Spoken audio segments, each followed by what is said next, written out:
Okay.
ഞാൻ നല്ലൊരു videos കണ്ടിട്ടുണ്ടായിരുന്നു.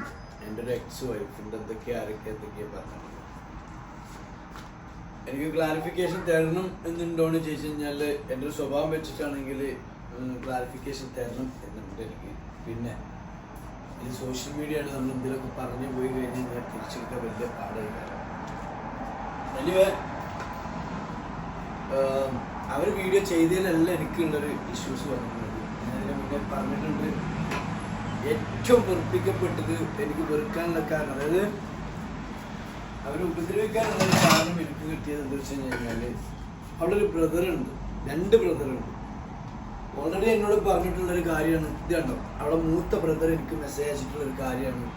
ഇനി ഇവളെ ഭാഗത്തുനിന്നോ ഈ സിറാജി എന്ന് പറയുന്ന അവളെ ബ്രദറിൻ്റെ ഭാഗത്തുനിന്നോ ഇനി ഒരു തരത്തിലുള്ള കമൻറ്റോ വീഡിയോസോ എനിക്കെതിരെ ഉണ്ടാവില്ല എന്ന് പറഞ്ഞിട്ട് എനിക്ക് മെസ്സേജ് അയച്ചിട്ടുള്ളതാണ്. അതിനുശേഷം വീണ്ടും എൻ്റെ എക്സ് വൈഫ് തുടങ്ങി. അതായത് ഒരു ദിവസം കുട്ടിക്ക് പനി പിടിച്ചപ്പം ഈ കുട്ടീനെ എനിക്ക് മുടി കെട്ടി കൊടുക്കാൻ എനിക്ക് പറ്റിയില്ല. അപ്പോൾ 2-3 മുടി ഇങ്ങനെ ക്ഷീണം പിടിച്ചാണ് നിൽക്കുകയായിരുന്നു. അത് പറഞ്ഞിട്ട് ഇതാണ് അതിൻ്റെ ചാറ്റിങ്. എൻ്റെ മോൾക്ക് എന്നെ മടുത്ത് നിന്നിട്ട് നാട്ടിൽ പോകണം. പിന്നെ ഐസിനെ കാണണം. നാട്ടിൽ പോകണം. നാട്ടിൽ പോണോ? പോണോ? ആ ഓക്കെ. അപ്പോൾ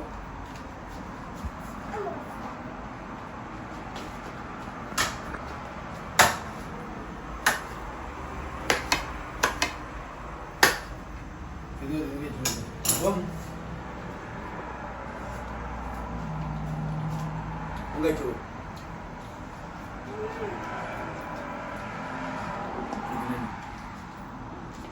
അപ്പൊ എനിക്ക് മറുപടി തരണം. അപ്പം ഇതാണ് അവർ ചെയ്തിട്ടുള്ളത്. അപ്പം ഞാൻ ഓൾറെഡി പറഞ്ഞിട്ടുള്ളതാണ്, ഇനി എനിക്കെതിരെ സോഷ്യൽ മീഡിയയിൽ മോശമായിട്ടുള്ള ക്യാപ്ഷന്, കമൻറ്റ് ഇതൊന്നും ചെയ്യരുത് എന്നുള്ളത് വളരെ വ്യക്തമായിട്ട് ഞാൻ പറഞ്ഞു. ഇനി ചെയ്താൽ ഇനി ഞാൻ അതിന് ഇങ്ങനെയെല്ലാം പ്രതികരിക്കുക. ഇതിൻ്റെ മെയിൻ റീസൺ ഒന്നും ഞാൻ വേറെ 2 കാര്യം കൂടി പറയാം. ഇതിൽ മെയിനായിട്ട് എൻ്റെ എക്സ് വൈഫ് ഉദ്ദേശിക്കുന്ന 2 കാര്യങ്ങൾ. ഒന്ന്, എന്നെ ഫിനാൻഷ്യലായിട്ട് ഇല്ലാണ്ടാക്കി കളയാം. അപ്പോൾ ഈ സോഷ്യൽ മീഡിയയിൽ എനിക്ക് ഒരുപാട് ഇൻകം വരുന്നൊരു പ്ലാറ്റ്ഫോമാണല്ലോ ഇപ്പോൾ സോഷ്യൽ മീഡിയയിൽ. അതില്ലാണ്ടാക്കുക. ഇപ്പോൾ അവർ പറയുന്നുണ്ട്, ഏതൊരു വീഡിയോസിൽ പറഞ്ഞു കഴിഞ്ഞൊരു വർഷമായിട്ടുണ്ടെന്ന്. ഞാൻ അങ്ങനെ ഒരു പറയപ്പെടുന്ന ഒരു പെണ്ണുപിടിയനാണെന്ന് വെച്ചെങ്കിൽ എന്തുകൊണ്ട് അവർ ഇത്രയും നാൾ ഈ സോഷ്യൽ മീഡിയയിൽ എന്നെ വന്ന് പറഞ്ഞിട്ടില്ല? എവിടെയെങ്കിലും ഒരു വീഡിയോസ് എനിക്ക് കണ്ടിട്ടുണ്ടോ? പിന്നെ ഈ മോള് ഇവിടെ ദുബായിൽ വന്നതിന് ശേഷമാണ് ഞാൻ ഈ മക്കളെ വെച്ച് വീഡിയോ എടുക്കുന്നത്. അതിന് മുന്നേ ഒരു വീഡിയോസിലും ഒരു പെണ്ണുങ്ങൾക്കും അട്രാക്ട് ചെയ്യുന്ന ഒരു വീഡിയോസും ഞാൻ ചെയ്തിട്ടില്ല. പിന്നെ എൻ്റെ അടുത്ത് ഇങ്ങോട്ട് വന്ന് തള്ളി കയറുന്നത് ഞാൻ എങ്ങനെ തെറ്റുകാരനാണത്? ഒരു പെണ്ണ് ഇങ്ങോട്ട് കയറി വരുന്നതിന് ഞാൻ എങ്ങനെ തെറ്റുകാരനാണത്? അല്ലേ? അപ്പം എൻ്റെ വൈഫിന് വേണ്ടത് ഒന്ന്, എന്നെ ഫിനാൻഷ്യലായിട്ട് ഇല്ലാണ്ടാക്കുക. കാരണം ഈ ഒരു ഫ്ലാറ്റിൽ നിൽക്കണം എന്നുണ്ടെങ്കിൽ മന്ത്ലി 80,000 കൊടുക്കണം. ഞാൻ നാട്ടിലത്തെ 80,000 റുപ്യ കൊടുക്കണം. പിന്നെ ഒരു 10,000 12,000 റുപ്യ കറണ്ട് ബില്ല് കൊടുക്കണം. പിന്നെ മക്കളെ ഫുഡ് കാര്യങ്ങൾ നല്ലൊരു എക്സ്പെൻസ് ഉണ്ടാവും. ചിന്തിച്ചാൽ മതി. ഞാൻ വെറുതെ പോകുന്നത്. ഇപ്പം ഞാൻ കള്ളുടിയനാണെങ്കിൽ ഇപ്പോൾ ആ വീഡിയോസിൽ പറയുന്നുണ്ട് ഞാൻ ഡ്രഗ്സ് യൂസ് ചെയ്യുന്നത്. ഒരു ഡ്രഗ്സ് യൂസ് ചെയ്യുന്ന ഒരാൾക്ക് എങ്ങനെ ഇത്രയും എക്സ്പെൻസീവ് ആയിട്ടുള്ള ഒരു ലൈഫ് കവർ ചെയ്ത് കൊണ്ടുനടക്കാൻ പറ്റും? ഇനിയിപ്പോൾ ഞാൻ കള്ളുടിക്കുന്നുണ്ടെങ്കിൽ തന്നെ എങ്ങനെ കള്ളുടിച്ചുകൊണ്ടൊക്കെ ഈ റോട്ടിൽ കൂടെ വണ്ടിയൊക്കെ ഓടിച്ചുകൊണ്ട് 2 വർഷമായില്ലേ, ഇപ്പോൾ 8-10 വർഷമായി. അത് വലുത് വരെ അങ്ങനെയുള്ള ഒരു ഡ്രഗ്സ് യൂസിൻ്റെ ഒരു കേസും കാര്യങ്ങളൊന്നും എൻ്റെ പേരിലില്ല. അപ്പം അതൊന്ന് കഴിഞ്ഞു. രണ്ടാമത്തെ കാര്യം എന്താ വെച്ച് കഴിഞ്ഞാൽ എന്നെ ഒരു വളരെ മോശമായിട്ടുള്ള ഒരു പെണ്ണുപിടിയൻ ഇല്ലെങ്കിൽ ഞാനൊരു വളരെ മോശമായിട്ടുള്ളൊരു ആളായിട്ട് ചിത്രീകരിച്ചാൽ അവർക്ക് കിട്ടുന്ന ബെനിഫിറ്റ് എന്ന് പറഞ്ഞു കഴിഞ്ഞാൽ ഇങ്ങോട്ടൊക്കെ അവൾ പറയുന്നത് എന്താണ്? അവൾക്ക് വേണ്ട, എന്നെ വേണ്ട എന്നായിക്കാർ പറയുന്നത്. അത് അവർ ഉള്ളിൽ പറയുന്ന അല്ല, പുറത്ത് പറയുന്നത്. അവർക്ക് സിമ്പിളായിട്ട് തന്നെ ഡിവോഴ്സ് ചെയ്യാം. ഞാൻ മാന്യമായിട്ട് ഒരുപാട് ഓഫറുകൾ കാര്യങ്ങളൊക്കെ കൊടുത്തതാണ്. ഡിവോഴ്സ് ചെയ്തോ, ഞങ്ങൾക്ക് വീടുണ്ടാക്കി തരാം. ഡിവോഴ്സ് ചെയ്തു ഞങ്ങൾക്ക്. പക്ഷെ കള്ളം പറയുന്നുണ്ടല്ലോ. ഇപ്പം അവളൊരു ബ്രദർ വന്നിട്ട് പറയുന്നുണ്ട് അവളെ ചാറ്റിങ് ഞാൻ ക്രിയേറ്റ് ചെയ്തതാണെന്ന്. ഗൂഗിൾ പേ ചാറ്റിങ് ആണല്ല അമ്മായി മോനെ ഞാൻ ക്രിയേറ്റ് ചെയ്യുന്നത്. അത് അപ്പം പറഞ്ഞു വരുന്നത്, ഒന്ന് ഫിനാൻഷ്യലായിട്ട് എന്നെ ഇല്ലാണ്ടാക്കുക. രണ്ടാമത് എന്ത് ചെയ്യണം? എന്നെ ഒരാൾ കല്യാണം കഴിക്കരുത്, എന്നെ ഒരാൾ പ്രേമിക്കരുത്, എന്നെ ഒരാൾ സ്നേഹിക്കരുത്. കാരണം ഞാനൊരു മോശക്കാരനായിട്ട് ഇങ്ങനെ ചിത്രീകരിക്കുമ്പോൾ ഇതിപ്പോഴുള്ള നടന്നൊന്നല്ല കേട്ടോ. അവർ ഇൻസ്റ്റഗ്രാമിൽ വെറുതെ ഒന്നല്ല 25K ആയിട്ടുള്ളത്. എന്നെ വെച്ചുകൊണ്ട് എന്നെ വളരെ നല്ല രീതിയിൽ എന്നെ കാണിച്ചു കൊടുത്തുകൊണ്ട് കിട്ടിയിട്ടുള്ളതാണ്. എന്നോട് വെറുതെ കിട്ടിയൊന്നുമല്ല. പിന്നെ ഇനിയിപ്പോൾ വീഡിയോസിൻ്റെ ഇതിലോട്ട് പോവാം. അവർ പറയുന്ന അവർ ഒരു നാട്ടുമ്പുറത്തുകാരിയാണ്, അവർ മോഡലല്ല. അതുകൊണ്ട് ഞാൻ അവരെ ഒഴിവാക്കി. എനിക്ക് റീച്ച് കിട്ടിയപ്പോൾ കുറച്ച് സെലിബ്രേറ്റ് ആയപ്പോൾ ഞാൻ അവരെ ഒഴിവാക്കിയിട്ടുള്ളത്. ഞാൻ ഈ കുട്ടികളെ നാട്ടിൽ പോയി കൊണ്ടുവരുന്ന സമയത്ത് എനിക്കൊരു 15K വളരെ വൃത്തികെട്ട രീതിയിൽ ഒരു മനുഷ്യന് ഗ്രഹിക്കാൻ പറ്റാത്ത രീതിയിലുള്ള സംസാരിക്കുള്ളൂ. അവരിതേമാർക്ക് എന്താ പറയുക, അവർ ചൊറുക്കില്ലാത്തതുകൊണ്ട്, ഭംഗിയില്ലാത്തതുകൊണ്ട്, അല്ലെങ്കിൽ അവരൊരു മോഡൽ അല്ലാത്തതുകൊണ്ട് ഞാൻ അവരെ ഇട്ടിട്ട് പോകുന്നുള്ളത്. എൻ്റെ പൊന്നു സുഹൃത്തുക്കളെ, അങ്ങനത്തെ ഒരു രീതിയിൽ ഞാൻ അവളെ ഒഴിവാക്കിയിട്ടാണ് പോകുന്നതെന്ന് വെച്ചെങ്കിൽ അവർ പറയുന്ന എന്ത് കോമ്പൻസേഷനും കൊടുക്കാൻ ഞാൻ തയ്യാറാണ്. അല്ലേ? അതായത് ഒരു പെണ്ണിനെ ഞാൻ ഭംഗിയില്ലാത്തതിൻ്റെ പേരിൽ ഞാൻ ഒഴിവാക്കി പോരുകയാണെങ്കിൽ അതിനെന്ത് കോമ്പൻസേഷൻ കൊടുക്കാനും ഞാൻ റെഡിയാണ്. രണ്ടാമത്തെ കാര്യം അവർ പറയണത് എന്താണ്? അവർ പറയണത് പിന്നെ പിന്നെ പിന്നെ പിന്നെ കുട്ടികളെ തട്ടിക്കൊണ്ടു പോവുക, അല്ലെങ്കിൽ കുട്ടികളെ പെർമിഷൻ ഇല്ലാണ്ടിട്ടു. ഈ കുട്ടികളെ ദുബായിൽ കൊണ്ടുവരണം എന്നുണ്ടെങ്കിൽ കത്തിച്ച് കളഞ്ഞ പാസ്പോർട്ട് ഉണ്ടാവും. ആ പാസ്പോർട്ട് എടുത്ത് പിന്നെ മക്കൾക്ക് പാസ്പോർട്ട് എടുത്ത് മക്കളെ വിസ എടുത്ത് ടിക്കറ്റൊക്കെ എടുക്കുമ്പോഴത്തേന് നിങ്ങളൊന്ന് ആലോചിച്ച് നോക്കി എത്ര സമയമാണെന്നുള്ളത്. ദുബായിൽ വരുന്ന ആൾക്കാർ വെറുതെ വെട്ടിത്തരത്തിന് പോയിട്ട് കമൻ്റ് ഇട്ടാണ്ട് ഒലിക്കാൻ നിൽക്കല്ലേ. രണ്ടാമത്തെ കാര്യം അവർ പറയുന്നത് ഞാൻ തെറിയഭിഷേകം നടത്താറുണ്ട് എന്നുള്ളത്. അല്ലേ? ഞാൻ തെറിയഭിഷേകം നടത്താറുണ്ട്. എന്നെ ഇങ്ങോട്ട് തെറി വിളിച്ചു കഴിഞ്ഞാൽ ഞാനത് കേട്ട് നിൽക്കാറില്ല. ഞാൻ തിരിച്ച് നന്നായിട്ട് കൊടുക്കുകയും ചെയ്തു. പിന്നെ ലാസ്റ്റ് ഒരു ചാറ്റിംഗ് ആണ് ഈ ഒരു ചാറ്റിംഗ്. ഈ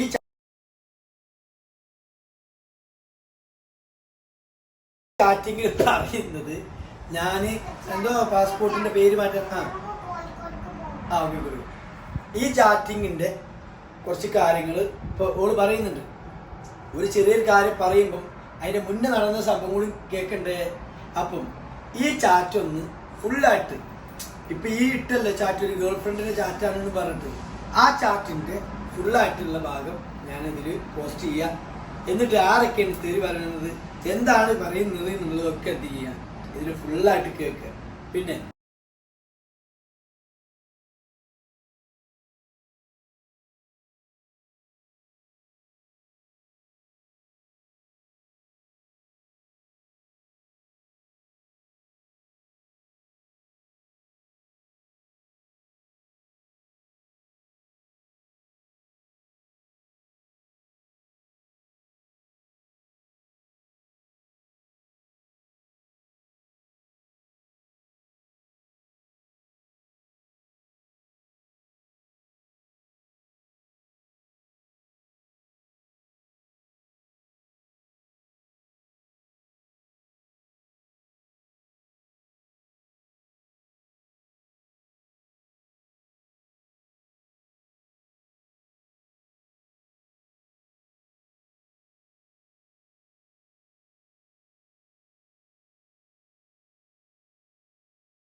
ചിലപ്പോഴൊക്കെ ദേഷ്യം കയറി വരും എന്നോട് സംസാരിക്കുമ്പോൾ, ന്യായീകരണങ്ങൾ കേൾക്കുമ്പോൾ.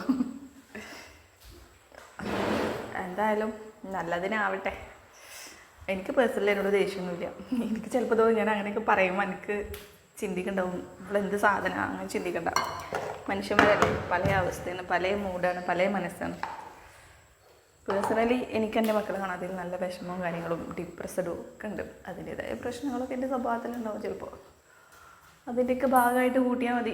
എനിക്ക് എന്നോട് ദേഷ്യം നോക്കുമ്പോൾ നീ ഹാപ്പി ആയിട്ടിരിക്കും, നല്ലപോലെ നിൽക്കുക, നല്ലപോലെ തിരുത്തിയിട്ട് നല്ല നിലക്ക് കൊണ്ടുവരാൻ ശ്രമിക്കുക. ഇവർ കോംപ്രമൈസിൻ്റെ കാര്യം പറയുമ്പോൾ ഞാൻ ചിന്തിക്കുന്നുണ്ട്, ഈ ഷെഫീഖിനായിട്ട് കോംപ്രമൈസായിട്ട് ഷെഫീഖിനായിട്ടൊരു ലൈഫൊക്കെ ഉണ്ടായാണ്ട് ഇവൻ്റെ കൂടെ ജീവിച്ചു. എന്നോട് എല്ലാവരും പറയും വെറുതെ നിൽക്കണ്ട കേട്ടോ, എനിക്ക് എയ്ഡ്സ് ഉണ്ടാവുമെന്ന്. കാരണം അത്രയും പെണ്ണുങ്ങളായിട്ട് ഫിസിക്കൽ കോണ്ടാക്റ്റ് ഉണ്ടായ ആളല്ലേ. ഉദ്ദേശിച്ചല്ല പറഞ്ഞത്. നീ വരുന്നതിന് മുന്നേ അവിടെ ഒരുപാട് ആൾക്കാർ കയറി ഇറങ്ങിയിട്ടുണ്ട്. നീ ലാസ്റ്റ് അല്ലേ വന്ന്.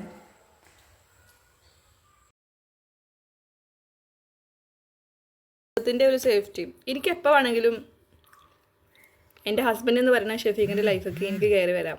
എനിക്ക് തൊലാക്ക് തന്നിട്ടില്ല, എനിക്ക് ഡിവോഴ്സ് തന്നിട്ടില്ല. എനിക്ക് എപ്പോൾ വേണമെങ്കിലും അതിക്രമിച്ചിട്ട് അവൻ്റെ ലൈഫൊക്കെ കയറി വരാനും എനിക്ക് അവിടെ താമസിക്കാനും എനിക്ക് അവകാശമുണ്ട്. അത് നീ മനസ്സിലാക്കണം. നിന്നെ കെട്ടിയോ നീ പ്രഗ്നൻ്റ് ആണോ എന്നുള്ളതല്ല, എനിക്ക് അവനുള്ള ഒരു അവകാശവും പോയിട്ടില്ല. അപ്പം എൻ്റെ കെട്ടിയവനോട് എൻ്റെ ഡിവോഴ്സ് തന്നിട്ട് എനിക്ക് ഇപ്പോൾ അവൻ്റെ പ്രശ്നം എന്താ വെച്ച് കഴിഞ്ഞാൽ എനിക്ക് തരാനുള്ള ഗോൾഡും 15 പൗണ്ട് ഗോൾഡ് പൈസ അവൻ്റെ കയ്യിൽ തരാനില്ല. തരാനില്ലെങ്കിൽ അവൻ 1 വർഷം സമയം എടുത്തോട്ടെ, 6 മാസം സമയം എടുത്തോട്ടെ, പ്രശ്നമില്ല. ഡിവോഴ്സ് പെട്ടെന്ന് തരാൻ പറയാം. മക്കളെ എനിക്ക് തരാൻ പറയാം. മക്കളെ ഞാൻ നോക്കിക്കൊണ്ട്, അവൻ പൈസ ഒന്നും തരണ്ട, ഞാൻ നോക്കിക്കൊണ്ട് മക്കളെ പൊന്നുപോലെ നോക്കിക്കൊണ്ട്. ഈ 2 കാര്യം പെട്ടെന്ന് അവനോട് ചെയ്യാൻ വേണ്ടിയിട്ട് പറയാം. ഇല്ല വെച്ചാൽ ഞാൻ അവിടെ വന്നിട്ട് അവരെ കൂടെ താമസം തുടങ്ങും. അവൻ എന്നെ തൊടാനോ ഒന്നിനും പറ്റില്ല. ഞാൻ പോലീസ് പ്രൊട്ടക്ഷനിലാണ് അങ്ങോട്ട് വരിക. അവിടെ അവനൊന്നും ചെയ്യാനുള്ള റൂൾസ് ഉണ്ടാവില്ല. അവിടെ എത്രയും പെട്ടെന്ന് എന്നെ ഒഴിവാക്കി തരാൻ വേണ്ടി പറ. എനിക്ക് വേണ്ട ഒരു ലൈഫൊക്കെ. എനിക്ക് 33 വയസ്സായിട്ടുള്ളൂ. ഞാൻ തളർച്ചയൊന്നും ആയിട്ടില്ല. എൻ്റെ ജീവിതത്തിൽ ഒരു പാർട്ട്ണറെ കൂടെയുള്ള ഒരു സുഖത്തിലുള്ളൊരു ലൈഫ് എനിക്ക് കിട്ടിയിട്ടുമില്ല. 3 വർഷത്തിൽ കൂടുമ്പം 15 ദിവസത്തിൽ വരുന്ന ഒരു കെട്ടിയോ മാത്രമായിരുന്നു എൻ്റെ മാപ്പിള. അതുകൊണ്ട് തന്നെ ഒരു പാർട്ട്ണർ ലൈഫ് എന്താ, ഹാപ്പിനെസ് എന്താ ഒക്കെ അവൻ വരുന്ന ആ ഒരു 15 ദിവസമൊക്കെ മാത്രമേ ഞാൻ അറിഞ്ഞിട്ടുള്ളൂ. അതുകൊണ്ട് തന്നെ എനിക്കിതിങ്ങനെ അവൻ കെട്ടി അവനെ ഒഴിവാക്കിയെന്ന് പറഞ്ഞിട്ട് ചടച്ചിരുന്ന് ജീവിതം കളയാനൊന്നും സമയമില്ല. എൻ്റെ ലൈഫിൽ എനിക്ക് ഒരുപാട് കാര്യങ്ങൾ ചെയ്യാണ്ട്, മക്കൾക്ക് വേണ്ടിയിട്ടും എൻ്റെ ലൈഫിന് വേണ്ടിയിട്ടൊക്കെ. അതുകൊണ്ട് അവനോട് പെട്ടെന്ന് ഡിവോഴ്സ് തരാൻ വേണ്ടിയിട്ട് പറയാം. നിങ്ങളെ കാര്യം നോക്കിയിട്ട് എവിടെയെങ്കിലും, എൻ്റെ വീട് എവിടെയെന്ന് പോലും ഞാൻ ചോദിക്കുന്നില്ല, എവിടെയെങ്കിലും പോയിട്ട് ജീവിച്ചോളി. എൻ്റെ മക്കളെ എൻ്റെ ഒരു നെയിൽ പോലും വരില്ല. ആവശ്യമില്ല എനിക്ക് അയാളെ, എനിക്ക് ആവശ്യമില്ല. എനിക്ക് ആവശ്യം എൻ്റെ മക്കളെ. അതുകൊണ്ടൊരു നെയിൽ പോലും എൻ്റെതോ മക്കളതോ വരില്ല. അവന് മക്കളിലുള്ള അവകാശം ഒരിക്കലും ഞാൻ നിഷേധിക്കാനൊന്നും പോകില്ല. അവന് മക്കളെ കാണണോ ഞാൻ കാണിച്ചു കൊടുക്കും, മക്കളെ കൂടെ നിൽക്കണോ അതിനുള്ള അവസരം കൊടുക്കും. അവൻ ചെയ്യണ പോലത്തെ ക്രൂരതൊന്നും ഞാൻ ചെയ്യൂല. അതുകൊണ്ട് കാര്യങ്ങൾ പറഞ്ഞ് എൻ്റെ കെട്ടിയവനെ മനസ്സിലാക്കിയിട്ട് ചെയ്യാൻ വേണ്ടി പറയാം.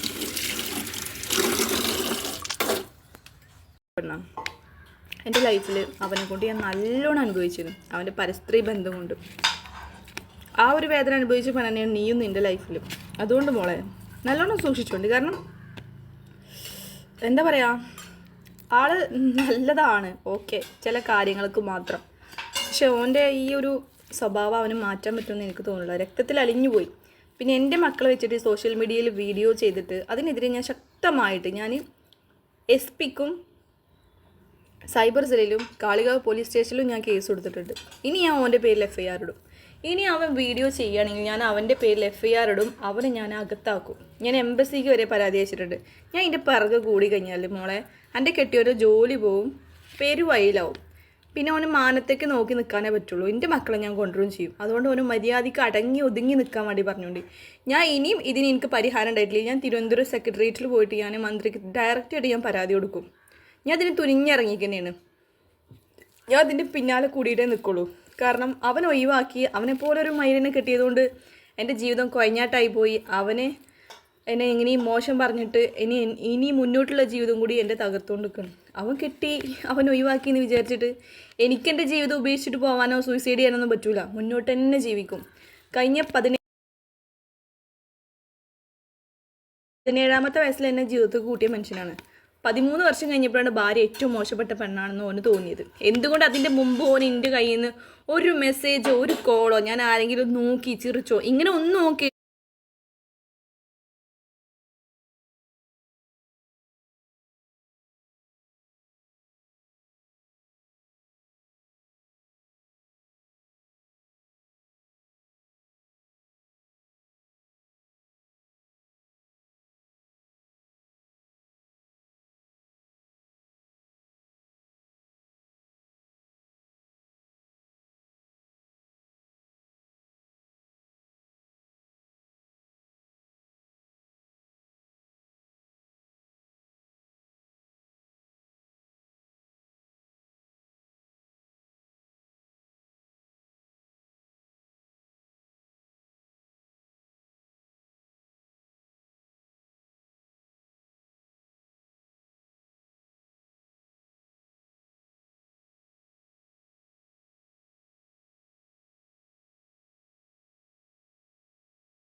എൻ്റെ മോളെ എൻ്റെ ആ പുന്നാര ഷെഫീക്ക് പറയണ വാക്കും കൊണ്ട് നീ എൻ്റെ അടുത്ത് കേട്ടോ.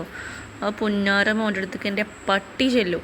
ഞാൻ അവൻ്റെ അടുത്തേക്ക് ചെന്നിക്കണല്ലേ, അവനെ കണ്ടാൽ തന്നെ ഉറപ്പാവും. പിന്നെ എങ്ങനെയാണ് അവൻ്റെ അടുത്തേക്ക് ചെല്ലുക? കണ്ണി കണ്ട പെണ്ണുങ്ങളെ ഫുള്ള് കയറി ഇറങ്ങി താന്തോന്നി നടക്കണം. അവനോട് എന്ത് വികാരമാണ് തോന്നുക? ഞാൻ അവൻ്റെ അടുത്തേക്ക് ചെന്നിട്ടൊന്നുമില്ല. അവൻ വിജയിക്കാൻ വേണ്ടിയിട്ട് അവൻ്റെ തള്ള വരെ വേറൊരുത്തൻ്റെ കൂടെ കിടന്നു എന്ന് പറയാനും മടിയില്ലാത്ത ഒരു മൈരനാണ് ഈ ഷെഫീക്ക്. ഇല്ലാത്ത കാര്യങ്ങൾ പറയുമ്പോൾ ആർക്ക് വേണ്ടിയിട്ടും സംസാരിക്കും. ഞാൻ അവനെയും സപ്പോർട്ടാക്കിയിട്ടില്ല, ഷെഫീക്കിനെയും സപ്പോർട്ടാക്കിയിട്ടില്ല. പിന്നെ നീ ഷെഫീക്ക് പറയണ കള്ളങ്ങൾ കയറിയിട്ട് എന്നോട് സംസാരിക്കുമ്പോൾ, കള്ളങ്ങൾ പറയുമ്പോൾ അതിന് മറുപടി ഉണ്ടാവും, സ്വാഭാവികം. എൻ്റെ പുന്നാരമോൻ ഷെഫീക്കേ എൻ്റെ 3 കുട്ടികളെ ഉണ്ടാക്കി തന്നിട്ടേ ചിലവിലും തരാതെ അവൻ്റെ മറ്റുള്ള കൂടെ കൂത്താടി നടന്ന സമയത്ത് എന്നെ സഹായിച്ചിട്ടുണ്ടെങ്കിൽ സഹായിച്ചു എന്ന് തന്നെ പറയും, എവിടെയും പറയും. എനിക്ക് എൻ്റെ ഒരു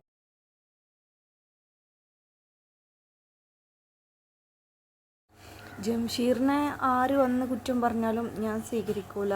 അതും ഓക്കെ. ജംഷീർ ഒരു കാലത്ത് എനിക്ക് ഒരുപാട് പ്രിയപ്പെട്ടവനായിരുന്ന സമയത്ത് പിന്നെ അവനെ പറ്റി ആര് കുറ്റം പറഞ്ഞാലും ഞാൻ സമ്മതിക്കൂല. പക്ഷേ അത് നീ ഇവിടെ പറയേണ്ട കാര്യം എന്താ? ഷെഫീക്ക് നിനക്ക് ഒരുപാട് പ്രിയപ്പെട്ട ആളാണോ? നിൻ്റെ അത്രയും ക്ലോസ് ആയിട്ടുള്ള ആളാണോ? നിൻ്റെ എന്തെങ്കിലും റിലേഷനാണോ അവന്? അതോ ഞാൻ ചിന്തിക്കണ പോലെ തന്നെ അവൻ്റെ ലിവിങ് പാർട്ട്ണർ എന്ന് പറയുന്ന വ്യക്തി നീയാണോ? എന്താണെങ്കിലും നിനക്ക് തുറന്നു പറയാം. എനിക്ക് അവൻ്റെ പാർട്ട്ണർമാരോടൊന്നും എനിക്ക് പ്രത്യേകിച്ച് ദേഷ്യമൊന്നുമില്ല. കാരണം പിന്നെ ഇപ്പോൾ അഫ്ന, അവളെൻ്റെ ബെസ്റ്റ് ഫ്രണ്ടാണ്. ഹുസ്ന, അവളെൻ്റെ ബെസ്റ്റ് ഫ്രണ്ടാണ്. ഞാൻ ഇവൻ്റെ ലൈഫിൽ വന്നു പോകുന്ന അധികം പെണ്ണുങ്ങളും എൻ്റെ ബെസ്റ്റ് ഫ്രണ്ട് ആവാറാണ് പതിവ്. അവരെയൊന്നും ഞാൻ ശത്രുക്കളാക്കിയിട്ട് കൊണ്ടെടുക്കില്ല.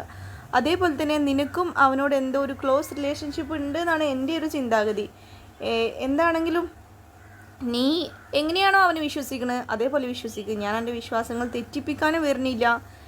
നിനക്ക് അവൻ നല്ലതാണെന്ന് തോന്നുന്നുണ്ടെങ്കിൽ ഓക്കെ, അവൻ നല്ലവനാണ്. ഞാൻ പറയുന്നത് കേട്ടിട്ട് നീ അവന് മോശക്കാരനാണെന്ന് ചിന്തിക്കുന്നു വേണ്ട.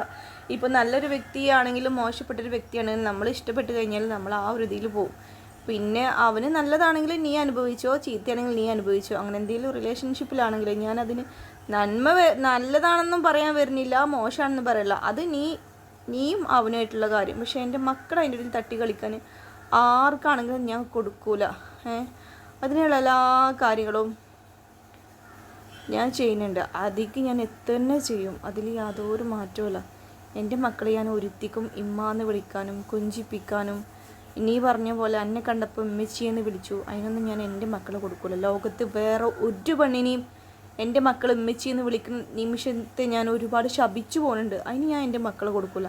എൻ്റെ മക്കളെ ഞാൻ പൊന്നു പോലെ തന്നെയാണ് നോക്കിന്, നുള്ളിൽ പോലും വേദനിപ്പിച്ചിട്ടില്ല. അത്രയ്ക്ക് ജീവനായിട്ട് എന്നെ കൊണ്ട് നടന്നിട്ടുള്ളത്. ഇവിടുന്ന് പോകുന്നത് വരെ പോയിട്ട് പിന്നെ അതിനുള്ള അവസരം കിട്ടിയിട്ടില്ല.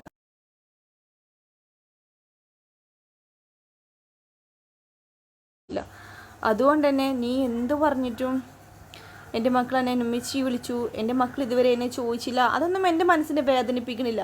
കാരണം ഇവിടുന്ന് എൻ്റെ മക്കളെ കൊണ്ടുപോയതിന് ശേഷം എൻ്റെ മക്കൾ അവൻ ഏത് രീതിയിലാണ് പറഞ്ഞിട്ടുള്ളത് എന്നുള്ളത് അതിന് ബേസ് ചെയ്തിട്ടിരിക്കും എൻ്റെ മക്കളോട് ഞങ്ങളമ്മച്ചി എന്നുള്ള ആ ഒരു ഇത്. അതുകൊണ്ട് അതിൽ എനിക്ക് പ്രത്യേകിച്ച് സങ്കടവും കാര്യങ്ങളൊന്നുമില്ല. പിന്നെ അനക്ക് അവനെ കുറിച്ചിട്ട് എന്താണ് തോന്നുന്നത് അത് നീ വിശ്വസിച്ചോ. ഞാൻ തിരുത്താനും വരുന്നില്ല, നന്നാക്കാനും വരുന്നില്ല. പിന്നെ എൻ്റെ മക്കൾ, അതിനാണ് ഞാൻ ഇമ്പോർട്ടൻസ് കൊടുക്കണേ. ഞാൻ അവരെ കൊണ്ടുവരാനേ ചെയ്യും. എനിക്ക് അവരെ വേണം. അവൻ്റെ ഭാര്യൻ്റെ കൂടെ ജീവിക്കേ ചാവേ എന്തോ ആവട്ടെ, അത് ഞാൻ മൈൻഡ് ചെയ്യില്ല. എൻ്റെ മക്കൾക്കുള്ള നല്ല ലൈഫ് അത് ഞാൻ കൊടുക്കും.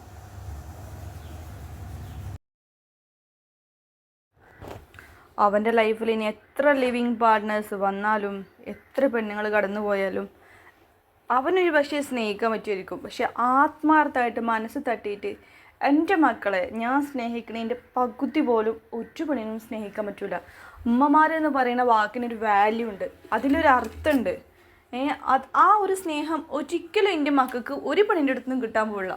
അവനോടുള്ള ഒരു അനുകമ്പ കൊണ്ട് അവനെ നഷ്ടപ്പെടാതിരിക്കാൻ വേണ്ടിയിട്ട് അവനെ സ്നേഹിക്കുന്ന പല പെണ്ണുങ്ങളും അഭിനയിക്കും. സ്നേഹമുള്ള പോലെ ചിലപ്പോൾ അഭിനയിക്കാൻ അവർക്ക് പറ്റും.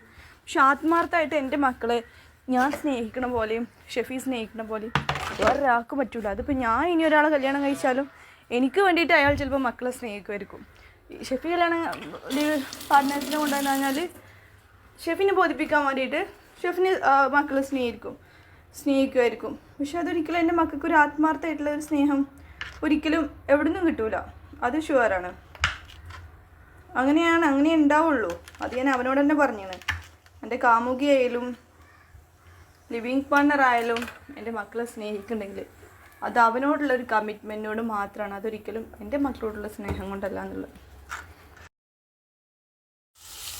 എനിക്ക് തുടക്കത്തിൽ തന്നെ മനസ്സിലായതാണ്, ഇത് അവൻ്റെ ഫ്രണ്ടിൻ്റെ ഒരു വൈഫോ അല്ല, അവനിങ്ങനെ ഒരു ഫ്രണ്ടും ഇല്ല. അങ്ങനെ ഒരു ഫ്രണ്ട് ഉണ്ടെങ്കിൽ അവൻ്റെ വൈഫിനെ എങ്ങനെ സംസാരിക്കാൻ വിടൂല എന്നുള്ളത്. അവൻ്റെ ഒരുപാട് ഫ്രണ്ടിൻ്റെ വൈഫുമാർ എന്നോട് സംസാരിക്കലുണ്ട്. അതൊക്കെ അവരെ ഹസ്ബൻഡ് പറഞ്ഞു വെച്ചിട്ടുള്ള കാര്യങ്ങൾ എന്നോട് സംസാരിക്കലുണ്ട്. പക്ഷേ ഒരു പെണ്ണ് ഒരു ആണിനോട് ഇത്രയും ക്ലോസ് ആയിട്ട് ഇത്രയും പേഴ്സണലായിട്ട് കാര്യങ്ങൾ അങ്ങനെ സംസാരിക്കുന്നുണ്ടെങ്കിൽ അതൊരിക്കലും ഒരു ഹസ്ബൻഡ് ഇല്ലെങ്കിൽ അവൻ്റെ ക്ലോസ് ആയിട്ടുള്ള ഒരു റിലേഷനാണെന്ന് പറയാം. ഇതൊരിക്കലും അവൻ്റെ ഫ്രണ്ടിൻ്റെ വൈഫായിട്ട് ഒരിക്കലും നിനക്ക് ഇത്രത്തോളം കാര്യങ്ങൾ അവനോട് സംസാരിക്കാൻ പറ്റുമെന്ന് എനിക്ക് തോന്നുന്നില്ല. നീ അവൻ്റെ പാർട്ണറായാലും വേണ്ടിയില്ല, ആരായാലും വേണ്ടിയില്ല. എൻ്റെ മക്കൾ എൻ്റെ കൂടെ ഉണ്ടാവും. എൻ്റെ മക്കൾ ബാധ്യത ആവും എന്ന് വിചാരിച്ചിട്ട് അവനെ ഉപേക്ഷിക്കും വേണ്ട. എന്തോ ആവട്ടെ, ഞാൻ അതിനെക്കുറിച്ചൊന്നും ആലോചിക്കില്ല. നീ എന്തോ ആവട്ടെ, അവനെന്തോ ആവട്ടെ, എൻ്റെ മക്കളെ ഞാൻ കൊണ്ടുവരും. അതിനിപ്പോൾ ഇനി എത്ര എക്സ്പെൻസ് ആയാലും വേണ്ടിയില്ല, ഞാൻ ചെയ്യും.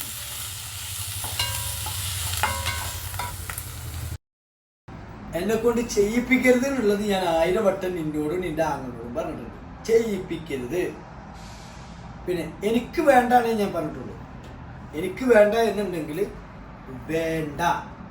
പിന്നെ ഇവിടെ വന്നാണ്ട് തൊലിച്ചാണ്ട് ഇല്ലാത്ത കഥകൾ പറഞ്ഞുണ്ടാക്കുമ്പോൾ ഉള്ളത് ഞാൻ അങ്ങോട്ട് പറയുമ്പോൾ ഉണ്ടല്ലോ കുറച്ച് ഇതുണ്ടാവും. പിന്നെ വേറെ എന്തെങ്കിലും കാര്യങ്ങളുണ്ട്, എന്തെങ്കിലും ഉണ്ടെങ്കിൽ പറഞ്ഞ് ഞാൻ പറഞ്ഞുതരാം. പിന്നെ ഞാനിപ്പം അതേമാതിരി ഞാൻ 2 വർഷമായിട്ട് ഗേൾഫ്രണ്ടിൻ്റെ കൂടെയാണ് ഞാൻ നാട്ടിൽ. ഇവിടെ തന്നെ ഒഴിവാക്കി പോകുന്നില്ലേ, അല്ലെങ്കിൽ ഇവൻ്റെ ആങ്ങളോടെ പറയും നിന്റെ പെങ്ങളെ ഞാൻ ഒഴിവാക്കി പോകുന്നു. പിന്നെ ഞാൻ ഇനിയിപ്പോൾ വേശ്യയായിട്ടുള്ള ഒരുത്തിൻ്റെ കൂടെ പോയാലും ഒരുത്തിനെ ഞാൻ കൊണ്ടുവന്ന് റൂമൊക്കെ എടുത്തിയാലും ലിവിങ് ടുഗദർ ആയാലും ഞാൻ കറങ്ങാൻ പോയാലും നിനക്കോ തൻ്റെ കുടുംബത്തിലോ തൻ്റെ ആങ്ങൾക്കോ എന്താ പ്രശ്നം, അല്ലെങ്കിൽ നാട്ടുകാർക്ക് എന്താ പ്രശ്നം? That's my personal life. നിങ്ങൾ ചെയ്യുന്നതിൻ്റെ അത്രയൊന്നും ഞാൻ ചെയ്യുന്നില്ല.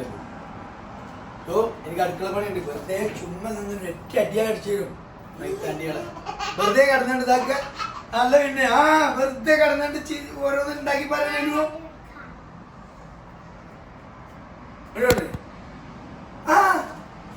അത് ഞാൻ ചോദിക്കട്ടെ, നിങ്ങളൊക്കെ നിങ്ങളെ കുട്ടികളെ മക്കളൊക്കെ വളർത്തുന്ന ഏത് എങ്ങനെയുണ്ടോ ഇത് കാണാം.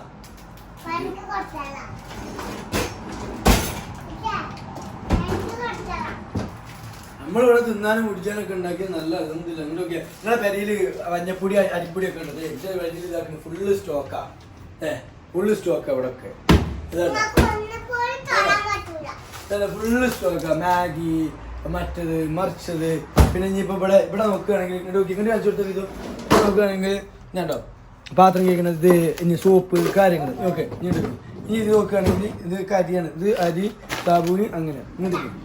പിന്നെ ഇത് തോന്നുന്നു ഇതിൻ്റെ പെരയത്തെ അവസ്ഥയായിട്ടാണ് ഞാൻ പറയുന്നത്. എൻ്റെ പെരയത്തെ അവസ്ഥയാണ്. പിന്നെ കുട്ടികൾക്ക് ചായക്കടിക്കുള്ളതെന്ന് പറഞ്ഞു കഴിഞ്ഞാൽ ഒരു വേറെ വ്യക്തിയാക്കണം. ഇന്നലെ ഞാൻ ഈ സംഭവം ഞാൻ എൻ്റെ കുട്ടിക്ക് ഇത് വേണം നടപ്പ് പഠിച്ചതാണ്. എന്നിട്ട് എൻ്റെ എക്സ് ഗേൾഫ്രണ്ട് അല്ല, എൻ്റെ ഒരു ഗേൾഫ്രണ്ട് എന്നോട് വന്നിട്ട് പറയുന്നത് നീ ആർക്കാണ് ഇന്നലെ ഇത് കണ്ടപ്പോൾ പെട്ടെന്ന് കണ്ടപ്പോൾ മറ്റേ പീരീഡ്സിൻ്റെ സമയത്ത് വെക്കുന്ന പാഡില്ലേ, ഈ പാഡാണ് വിചാരിച്ചത് ഇത് ആർക്ക് മേടിച്ചു കൊടുത്താണ് എന്നിട്ട് എമ്മോതിരി ഫൈറ്റ് ഉണ്ടാക്കിയെന്നറിയോ. അവസാനം ഭാഗ്യത്തിന് വീഡിയോ ഉണ്ടായിട്ട് കഴിച്ചില്ലായി. അതുകൊണ്ട് ഞാനത് ഇങ്ങനെ എടുത്ത് കാണിച്ചത് കണ്ടോ, ഇത് കേക്കാണ് പാഡായിട്ട് വെക്കുന്നത്. എന്തൊരു അസംബന്ധമാണ് ഈ പറഞ്ഞത്. പിന്നെ ഇനിയിപ്പോൾ ഞാൻ ഉണ്ടാക്കിയ അച്ചാറുകളാണ്. ഇത് കണ്ടോ, ഇത് കണ്ടോ അച്ചാറുകൾ. ഇത് ബീഫ് അച്ചാറ്, ഇത് മാംഗോ അച്ചാറ്, ആൻഡ് ദിസ് വൺ വെളുത്തുള്ളി അച്ചാറ്, ആൻഡ് ദിസ് ഈസ് കടുകച്ചാറ്. ഇതിൽ കൂടുതൽ കടുകാണ് കാണുന്നത്, അതൊരു കടുകച്ചാറ്. ഓക്കെ ഇനി വാ. ഇനി ഇവിടെ നോക്കുകയാണെങ്കിൽ ഇതൊരു വെജിറ്റബിൾസ് ഷോപ്പ് വരയ്ക്കുന്നു. ഇത് ദിസ് ഇസ് ന്യൂട്രല്ല. ഇതെൻ്റെ വൈറ്റനിങ് ക്രീമാണ്. അങ്ങനെ ചൊറുക്കില്ലാത്തതിൻ്റെ പേരിൽ അങ്ങനെ എന്തെങ്കിലും പ്രശ്നം ഉണ്ടെങ്കിൽ മാംഗോ അല്ല മയ്യേ. ഇത് കണ്ടോ, ഇതില് പാല്, ഇതില് സോസ്, ഇത് 2 മുട്ട, ഒരു മുട്ട പൊട്ടിയിട്ടുണ്ട്. ഇതിങ്ങനെ മുട്ട, ഇത് ചെമ്മീൻ, ഇത് കറിവേപ്പിൻ്റെ അല്ല ഇത് നമ്മളെ ഇത് മല്ലിച്ചപ്പ്, ഇത് അണ്ടിയല്ല മുന്തിരി, ഇത് മുന്തിരിയാണ്. അണ്ടി ഇങ്ങനെയല്ല, അണ്ടി വേറെ ടൈപ്പാണ്. ഇത് ബീട്രൂട്ട്, ഇത് ഇതാക്കണത് സ്വീറ്റ് പൊട്ടാറ്റോ, ഇത് ഇതിലെന്തൊക്കെയുണ്ട് ഇത് ഇവിടെ നോക്കുകയാണെങ്കിൽ this is Aila, this is മത്തി, അല്ല ഇത് മത്തിയല്ല, ഇത് ചിക്കൻ. ഓക്കെ, ഇങ്ങനെയൊക്കെയാണ് കാര്യങ്ങൾ. ചുമ്മാ അവിടെ കടന്നുകൊണ്ട് റിയാക്ട് വീഡിയോ ചെയ്യുന്ന ആളുകൾക്ക് പറഞ്ഞു കഴിഞ്ഞാൽ ആ മൈത്താണ്ടിയാക്കി ചിലപ്പം അന്നത്തെ ഭാഗത്ത് ചിലവപ്പിക്കാനുള്ളതാണ്. പിന്നെ എൻ്റെ നെക്സ്റ്റ് വൈഫിന് തെറി കേൾക്കണമെങ്കിൽ തെറി കേട്ടില്ല നിങ്ങൾ, സമാധാനമായില്ലേ? Happy enjoy life. Okay, thank U.